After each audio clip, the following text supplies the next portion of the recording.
Hi friends, welcome to my channel.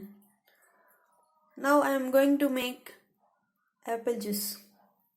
You have to need one apple. If you want, you can add badam, cashew nuts, kismis, sugar and milk. First of all, you have to cut apple and add pieces into it and add dry fruits. Add sugar, and now I'm going to add milk and apple.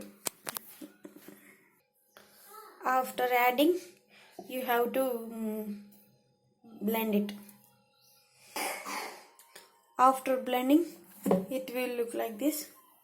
You can add into glass